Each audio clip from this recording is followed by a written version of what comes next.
Hi, it's Kim and I'm back again with another book that's been shortlisted in the 2020 Picture Book of the Year Awards.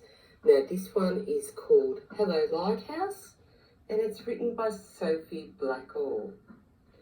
Just turning it over, you know it's going to be about a lighthouse, but just looking at the blue. On the highest rock of a tiny island at the edge of the world stands a lighthouse. From dusk to dawn, the lighthouse beams. The change is on the horizon. And if you look at the illustration, it's quite amazing. It's actually a book that probably didn't interest me at the start, but after I've read it, it's really left me, I really like it. It's actually left me thinking. Let's see what you think about it. Okay.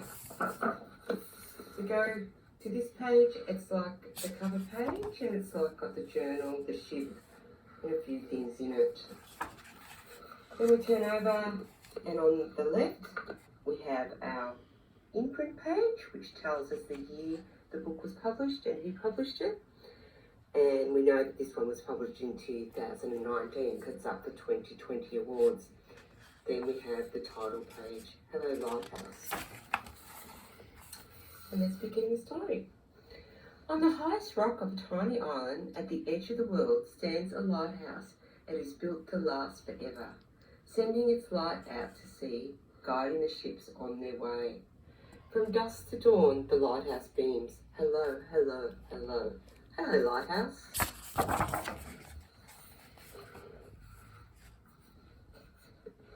The new keeper arrives to replace the old, to carry on tending the light. He polishes the lens and refills the oil and trims the burnt end of the wick. Throughout the night, he winds the clockwork that keeps the lamp in motion. During the day, he gives the room a fresh coat of sea green paint. He writes in the logbook and threads his needle and listens to the gathering wind.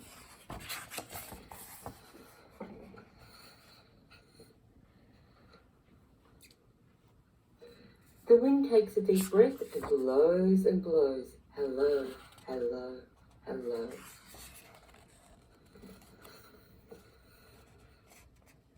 The keeper boils water and drinks his tea as he fishes for cod from the window. He sets the table and hums a tune and wishes for somebody to talk to. Every few days he writes a letter and throws it into the waves. He tends the light and writes in the logbook and waits for her reply.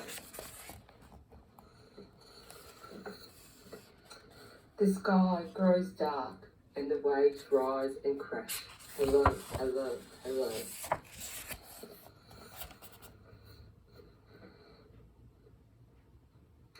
The keeper looks through his telescope. The tender arrives bringing oil and flour and pork and beans and his wife.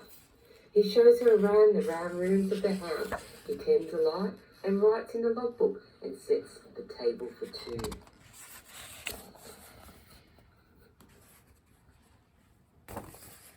The fog makes everything disappear. A bell must be rung to warn the ships.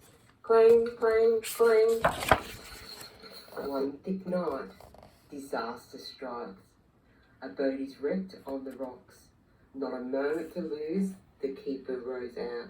He pulls 3 sailors from the deep Black Sea.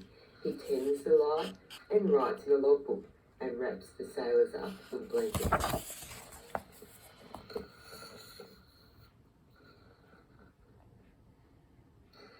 The sea turns into a carpet of ice. Hello, hello, hello.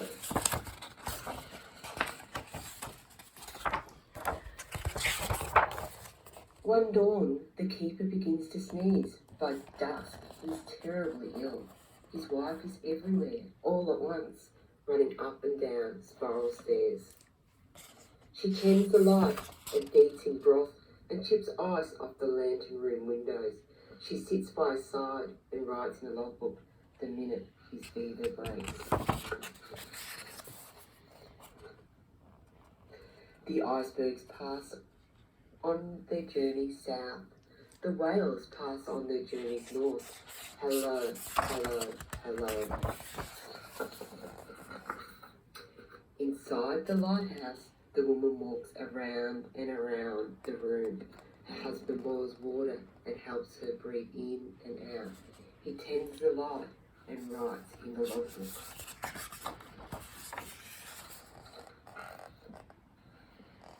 And he notes the birth of their child.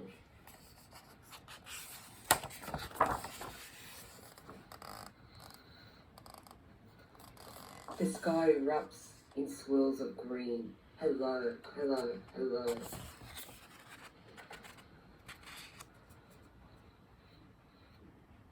The tender arrives, bringing oil and flour and pork and beans and the mail.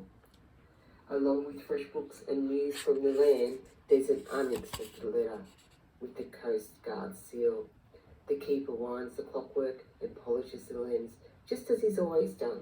He tends the light and writes in the logbook, but knows that it's not for long. Together, they watch the horizon.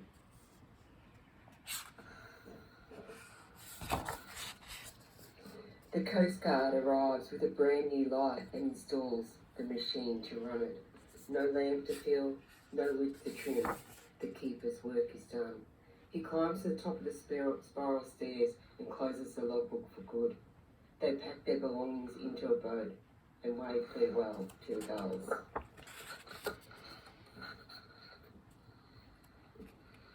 Beyond the breakers, they all look up. Goodbye, lighthouse. Goodbye, goodbye, goodbye.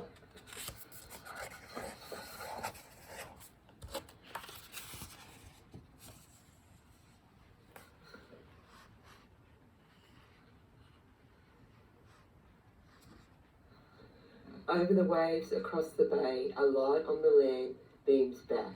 Hello, hello, hello, lighthouse. On the highest rock of the tiny island, at the edge of the world, stands a lighthouse. It's built to last forever, sending its light out to sea. The fog rolls in and the fog rolls out. The waves rise and crash. The wind blows and blows. Hello, hello, hello.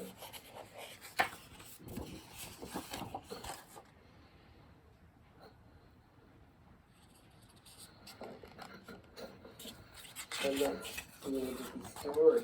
But what I wanted to just read a part of the author's note, because thinking about that, many things that men and women, people used to do, are now taken over by machines, and the lighthouse is one of those things. Okay, I'm just going to read this part of it. There's a whole bit that if you find the book you can read. But lighthouse keepers devoted their lives to protecting ships at sea. They risked their lives to rescue shipwreck survivors. Many lost their lives in the attempt. Every lighthouse comes with stories of bravery, routine and adventure. Electric lights began to replace oil lamps in the 1920s. Soon after, automated machines replaced clockworks and the keeper's work was done. Lighthouses stand empty now, but their stories shine on. The lighthouse in this book is based on one the author stayed in a tiny island at the north tip of Newfoundland. But as Herman Melville writes in Moby Dick, it's not down in any map. True places never are. So it's just one of those stories about something that stands alone and is just run by machines now. Okay, about this book. The illustrations for this book were done in Chinese ink and watercolour on hot press paper. And that's quite interesting because they are amazing. So often when you go near the beach, I know when I go down to the coast, there's a lighthouse there, and I'm probably going to think a little bit more differently about it this time. I may just want to even go and visit it. Okay, I hope you have a great day. And I hope you enjoyed the story also. Take care. Bye.